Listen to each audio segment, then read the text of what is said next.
Breaking news from around your world on this Tuesday, March 19th, 2019. I'm Larry Rice. Officials ramped up rescue efforts Tuesday to help the tens of thousands affected by Cyclone Idai, which spun into the southeast African coast this week. The storm hit Mozambique last weekend and killed dozens in several nations, including Zimbabwe, Mozambique, and South Africa. Hundreds remain missing in Mozambique, and its president says he fears the death toll may ultimately top 1,000. Electricity was cut to more than 500,000 people. Bad weather and building damage have impeded military and humanitarian efforts, but officials said rescue efforts kicked into high gear Tuesday to find those missing. In Zimbabwe, officials said Idai killed at least 98 people there, and more than 200 are missing. Dozens also died in Malawi. South African Foreign Minister Lindiwe Sisulu appealed Monday for donations to buy supplies for displaced persons in Malawi, Zimbabwe, and Mozambique. Cyclones are not uncommon in southern Africa, but forecasters say Idai was the most powerful since Cyclone Eileen in 2000. More than 8 million people are under flood warnings in 14 states, from Minnesota to the Gulf of Mexico. 74 cities, 65 counties, and 4 tribal areas have issued emergency declarations in Nebraska, where flood records have been set in 17 places, and some rivers still haven't crested. The rising water is the result of last week's major storm and melting snow. At least 4 people, including 3 in Nebraska and 1 in Iowa, died in the flooding, which is continuing this week as some rivers continue to rise. Nebraska Governor Pete Ricketts called the rising waters the most widespread disaster we have had in our state's history. Vice President Mike Pence is visiting the affected communities in the Midwest on Tuesday. Dutch police said Tuesday they have detained 3 suspects in connection with a tram shooting that killed 3 people in the Netherlands. Police said they found a letter in a getaway car used by the Turkish suspect that reinforces authorities' belief Monday that the shooting in Utrecht was a terrorist attack. Utrecht police and a public prosecutor said in a joint statement that the shooter's motives are being explored. However, the content of the shooter's letter wasn't specified.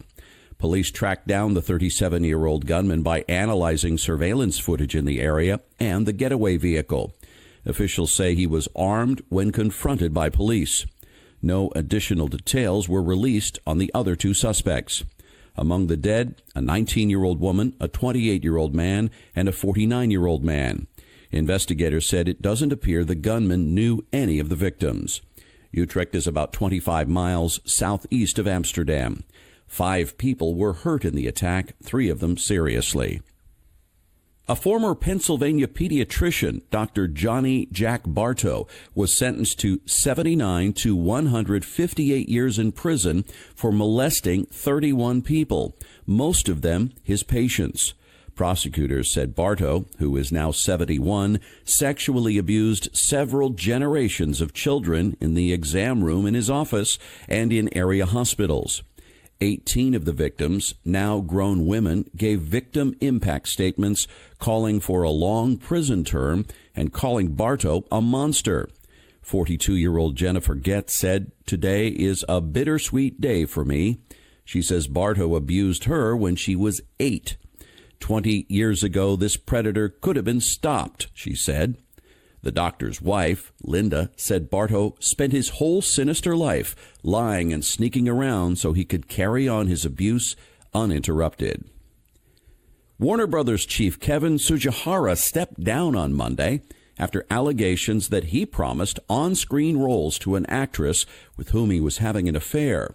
The Hollywood Reporter reported earlier this month that Tsujihara had exchanged text messages with British actress Charlotte Kirk, suggesting they were involved in a sexual relationship and that Tsujihara had promised she would be considered for TV and movie roles. Warner Media Chief Executive John Stankey said, Kevin acknowledges that his mistakes are inconsistent with the company's leadership expectations and could impact the company's ability to execute going forward. Tsujihara's departure made him one of the highest-ranking Hollywood executives to be ousted over sexual misconduct allegations. Another top Canadian official quit Monday over a widening scandal that threatens Prime Minister Justin Trudeau's administration for its handling of a corruption investigation of a major Canadian contractor. Michael Wernick, the clerk of the Privy Council and head of the Federal Public Service, announced his resignation.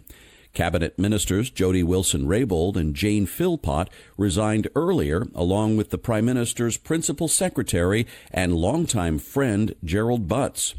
Wilson-Raybould accused Trudeau of pressuring her, as Canada's top prosecutor, to end the investigation of government contractor SNC-Lavalin. Trudeau has denied the accusation. Some in Canada's Conservative Party have urged the Royal Canadian Mounted Police to investigate, while others have called on Trudeau, a member of the Liberal Party, to resign. Wernick said his office lost its image as an impartial arbiter because of the scandal. Wernick would have been part of a 5-person panel to decide whether to inform the public of any threats to the integrity of the election expected this October. The Trump administration's envoy to Venezuela says the U.S. and Russia remain split on how to resolve the Latin American country's crisis after talks in Italy. Special Envoy Elliot Abrams met Russian Deputy Foreign Minister Sergei Ricketts on Tuesday in Rome. Abrams told reporters, "We did not come to a meeting of the minds, but emerged with a better understanding of each other's views." He said it's perfectly plausible that the two sides meet again, but no date was set.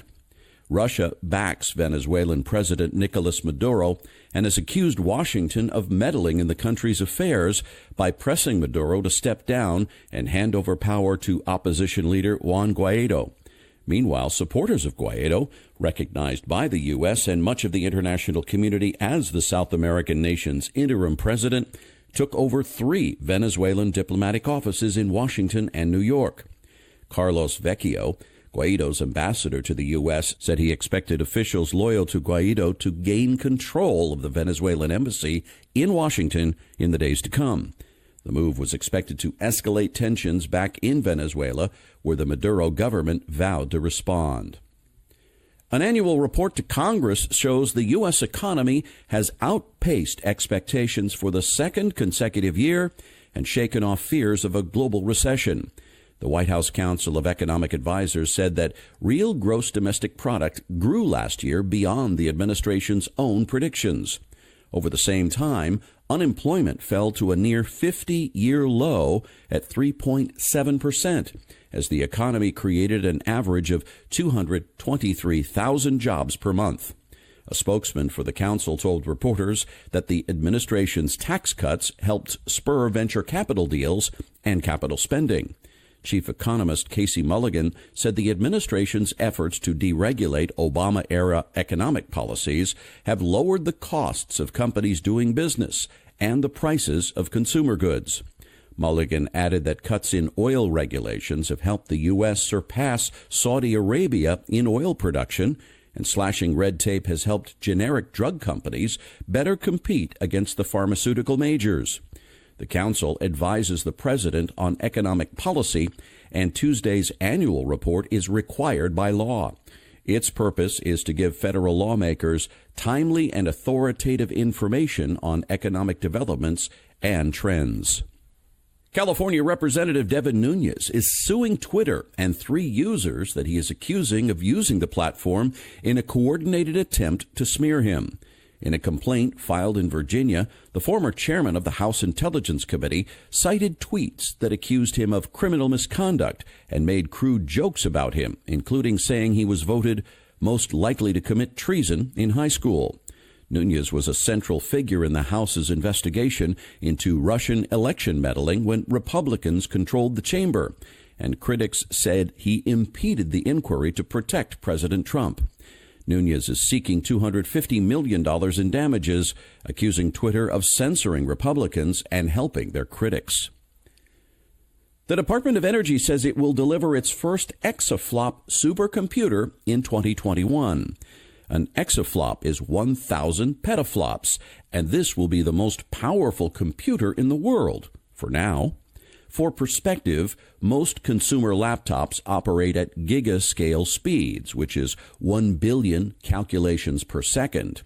An exascale computer is 1 trillion times faster than that. The DOE said that the system, named Aurora and built on Cray's Shasta architecture, is being developed at its Argonne National Laboratory in Chicago. The contract, won by Intel and Cray, tops $500 million. The first exaflop supercomputer is designed for scientific research and discovery and data-intensive workloads such as artificial intelligence. Argonne National Laboratory Director Paul Kearns said Aurora will combine high-performance computing and AI to address a bevy of real-world issues ranging from medical treatments to weather forecasting to developing new materials. And that's your update for this Tuesday, March 19th, 2019.